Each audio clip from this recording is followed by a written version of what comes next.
Why do people go bald? Why are baboons' bums red? What's a light year? Why do leaves go brown in the autumn? Why do monkeys like bananas? Why do some things glow in the dark? Why do animals not understand humans? Why do my receipts fade after a year? Don't know the answer? Ask the Naked Scientists. I'm pleased to welcome into the studio live here tonight the lovely Dr. Dave. Good evening. How are you? I'm good. Good. Got loads of questions coming up here as well. I'm going to start with one from Mundo Pace, who says, what happens if you are travelling at the speed of light, then turn your headlights on? First thing is, you couldn't actually be travelling at the speed of light. So imagine, relative to us, you were going at maybe 99.999% of the speed of light, so almost there. If we looked at you and you turned your headlights on, it would look like the light coming out of the headlights was going just very slightly faster than you were.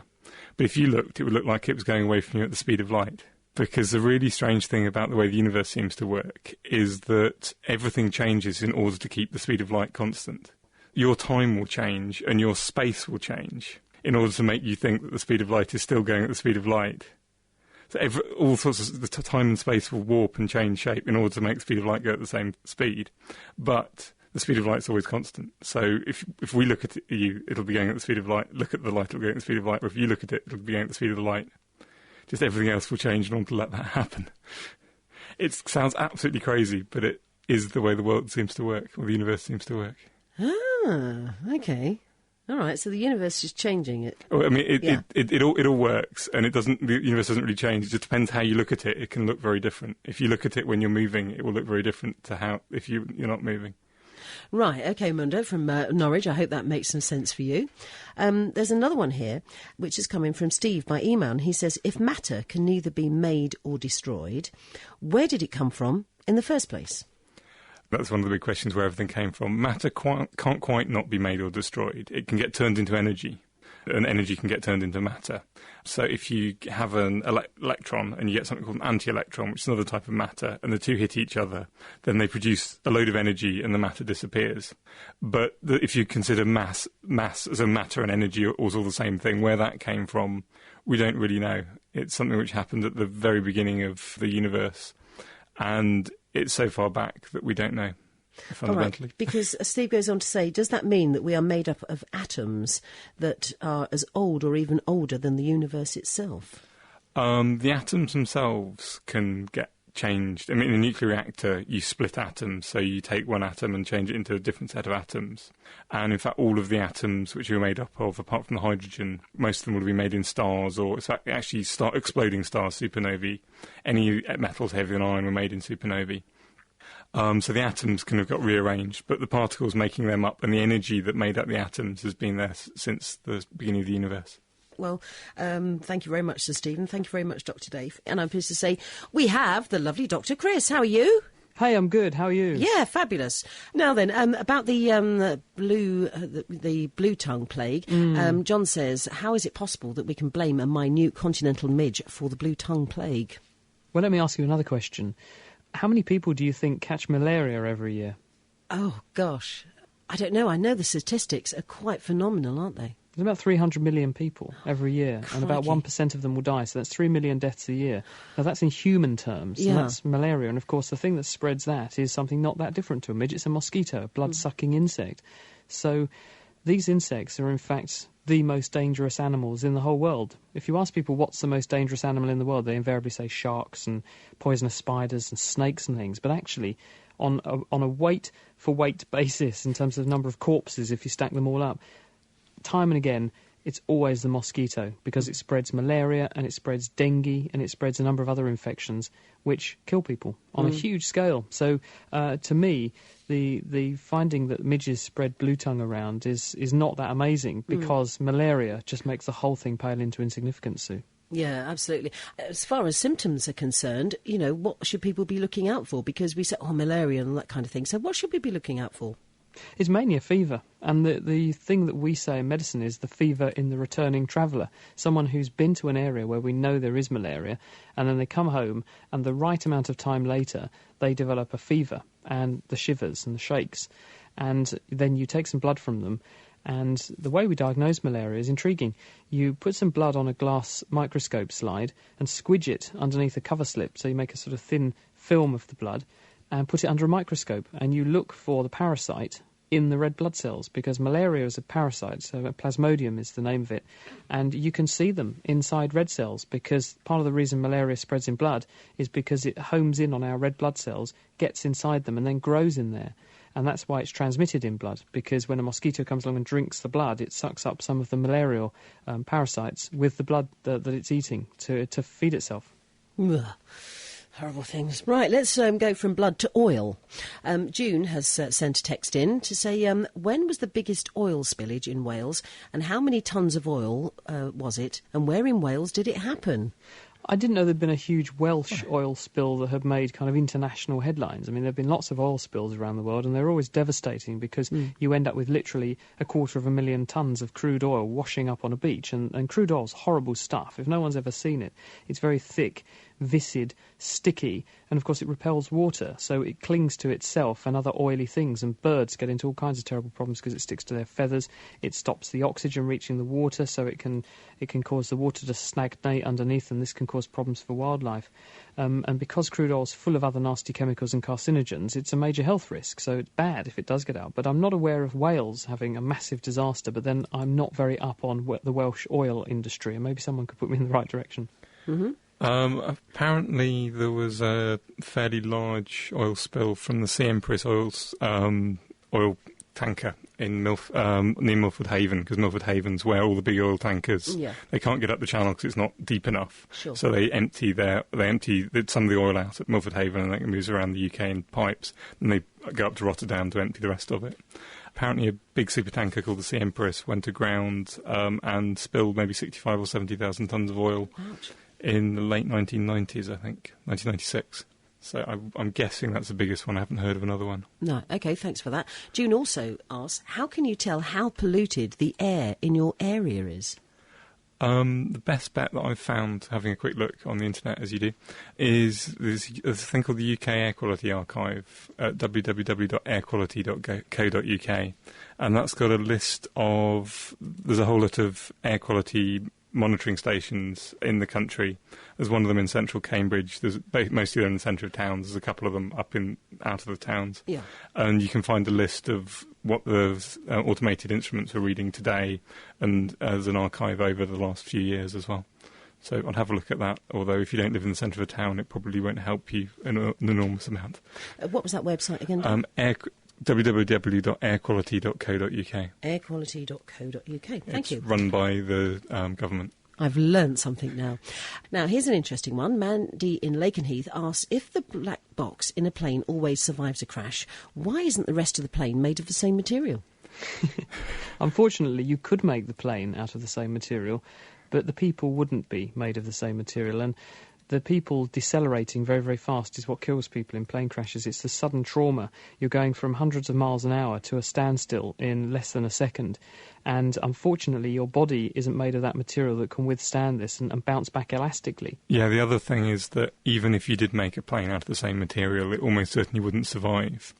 Because if you imagine something like a match, and especially if you're trying to compress something, and most accidents are when things crash and compress. If you imagine compressing a match, trying to squash it between your two fingers, your fingers would probably die before you'd hurt yourself far too much. You wouldn't be able to crush it long ways just between two fingers.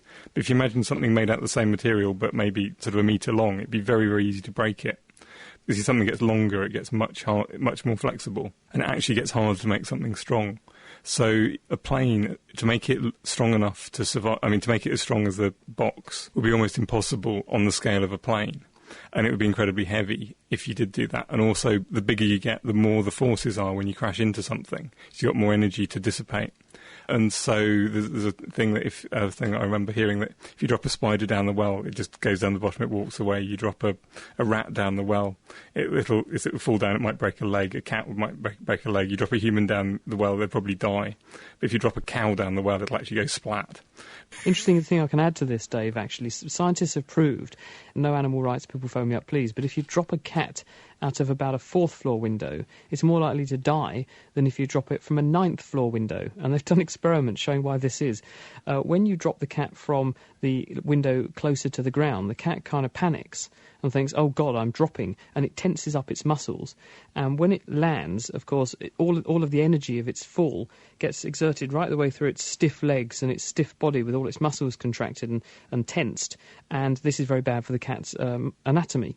But when you drop it from a much greater height, the cat panics initially, realises it's falling, thinks, oh well, and then relaxes again. No one knows exactly why, but it relaxes again, and then when it slams into the ground, even though it's probably going a little bit faster, but not much, because it's reached terminal velocity, probably from the lower floor anyway, it hits the ground, and because its muscles are all relaxed, they act like giant elastic springs, and they soak up a lot of the energy, and its rib cage hits the ground as well, and this wins the cat a bit, but it soaks up some of the energy, and the effect is to decelerate the cat more slowly than if it just lands on rigid feet, and it's much more likely to walk away. At least that's what science says, and it's been proven. Oh, how scary is that? I mean, there have been some people who've, thrown themselves off of buildings and things a long way up and survived, haven't they, or fallen because it's been a long way down and obviously the same principle. Well, I think cats are slightly better because having 4 legs, they're actually distributing the force over 4 limbs, not our 2. So if you drop straight down, you're distributing all of the energy straight through both of your legs.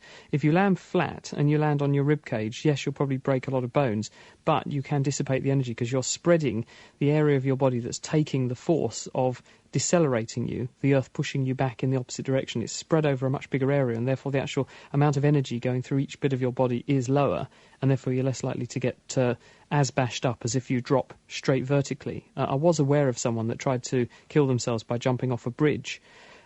They jumped off a bridge onto a road that had been freshly resurfaced, and they hit the road, and it was sort of tarmacy stuff, a bit soft, and their feet broke off sideways, and their leg bones dug into the road surface. Not very pleasant, and they had to be sort of carefully removed and then put back together in hospital, and I think they survived, actually. It was very lucky. Crikey. Ken of Hockley has a question. He says 2 related questions. Can you transplant a heart after a heart attack, and can all transplants be put into the opposite sex? Oh, the answer to that's definitely true. Yes, Ken, good question. A heart attack is when blood flow to the heart is interrupted, and the heart has its own blood supply. It's got coronary arteries which come off of your main blood vessel, the aorta, and they run around the outside of the heart, giving off little branches that supply the muscle. And if those branches become blocked, usually because there's a deposit of what's called atheroma in the wall of the artery, then the blood flow ceases to that bit of the muscle. And because the heart is so active, it burns off huge amounts of energy and oxygen every given second. And if you deprive it of its blood supply for any fraction of time, you can begin to kill the muscle cells. But you can have a very mild heart attack. You can have a small interruption to the blood flow, and it'll leave the heart largely intact without too much damage. And so there's no reason why, if you were desperate, you couldn't transplant a heart. Say you had a twin, your heart clapped out, and your twin was, say, killed in an accident. There would be no reason, if your twin had an otherwise healthy heart but may have had a heart attack in the past, there'd be no reason why you couldn't transplant the twin's heart into you. And the idea of using an identical twin is that you'd be genetically compatible and there'd be no problem with rejection. In terms of the difference between the sexes, there's no reason why you can't move a lady's organ to a man or a man's organ to a lady. The main constraints are they genetically compatible? And we're looking at how the immune system recognises things rather than sex, because the immune system isn't sexist. It doesn't care what sex you are. It's just more interested in how different you are. Mm-hmm. And the other point is that men's organs tend to be a bit bigger than women's organs, so you also have to factor that in. If you've got a massive, great, strapping guy and he's going to give a liver to a lady who's very petite and small, there might be a problem of size. Mm. So you also have to account for making the organ fit. But in general, no, there's no reason why you couldn't transplant a man's and a woman's organs from one to the other. Thank you very much. Martin has sent a text in from Harwich and says, Sue, you're bonkers. Thank you very much, but we still love you. Can I ask the good doctor, what is the cause of acid reflux and is there a cure? Acid reflux, also known as gastroesophageal reflux, Martin, is where the acid that's made in your stomach is hydrochloric acid. You have specialised cells that line the stomach, and they're called oxyntic or parietal cells. And what they do is exchange ions of one chemical called potassium for a second chemical, which is called hydrogen. and they pump out these hydrogen ions, and they're the acid, into the stomach. And the stomach is specially geared up to protect itself from this acid. So there's a layer of slime or mucus on the surface lining of the stomach, which stops the acid getting at the wall of the stomach. The cells that line the stomach also grow very fast, so they can replace any cells that get worn away. And as soon as the stomach acid leaves the stomach to go into the small intestine, the juices that come out of your pancreas and out of your gallbladder are very alkaline, and this neutralises the acid and stops it damaging the small intestine. But the pipe that carries food from your mouth down into your stomach, the esophagus, doesn't have the same degree of protection, because food's only supposed to go one way in the esophagus, from your mouth into your tummy. And there's a valve at the bottom of the esophagus called the cardiac sphincter.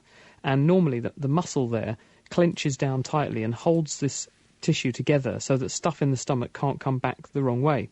But there are a number of conditions. One of them is called a hiatus hernia, which is where you get a relaxing effect of this sphincter, and some of the acid can bubble up into the esophagus. Mm-hmm. And because the esophagus doesn't have the protection that the stomach lining does to ward off the acid attack, it irritates the lining of the esophagus and burns, and it produces this unpleasant sensation of rising burning and heat and pain going up the middle of your body, sometimes even into the back of the throat. It's very uncomfortable.